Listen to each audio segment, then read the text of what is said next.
নমস্কার বন্ধুরা, রায় কিচেন রুমে হাজির হয়ে গেলাম আজ একটা অন্যরকম রেসিপি নিয়ে। আজকের রেসিপি হলো নিরামিষ লাউ ঘন্ট। এই লাউ ঘন্টটা খেতে দারুণ হয়। এখানে নিয়েছি আমি 250 গ্রাম মটর ডাল। মটর ডালটাকে ভালো করে ভিজিয়ে সারা রাত রেখে দিয়েছিলাম। এবার ডালটাকে আবারও ধুয়ে পরিষ্কার করে নিয়ে এসেছি। এবার একটা প্রেসার কুকারে সেদ্ধ করে নেব। এখানে নিয়েছি একটা লাউ। লাউটাকে আমি খোসা ছাড়িয়ে কুচিয়ে কেটে নেব। এবার প্রেসার কুকারে ডালটা বসিয়ে দিচ্ছি সেদ্ধ, আর এদিকে লাউটাকে খোসা ছাড়িয়ে কুচিয়ে কেটে নিচ্ছি। লাউটা কাটা হয়ে গেলে এদিকে নিয়ে নেব মশলা। এখানে নিয়েছি আদা আর গোটা জিরে বেটে নেব। এদিকে আমার লাউটা কাটা হয়ে গেছে। লাউটা কুচিয়ে কেটে তারপর চেরা কাঁচা লঙ্কা দিয়ে দিয়েছি। আপনারা ঝালটা আপনাদের পরিমাণ মতো নিয়ে নেবেন। আমি আমার পরিমাণ মতো ঝালটা দিয়ে দিয়েছি।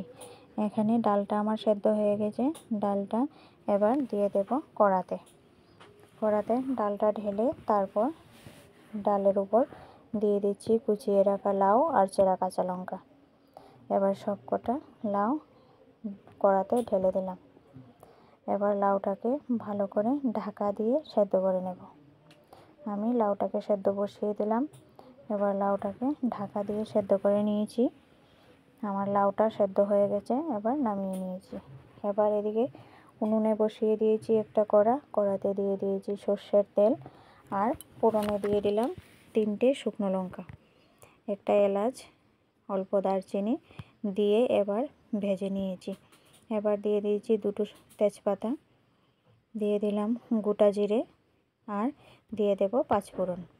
এবার ফোড়নগুলিকে ভালো করে ভেজে তারপর দিয়ে দিলাম অল্প হলুদ গুঁড়ো, যাতে আদা বাটাটা না ছিটকায়। এখানে আদা আর জিরে বাটাটা দিয়ে দিচ্ছি। এবার মশলাটাকে ভালো করে কষিয়ে নেব।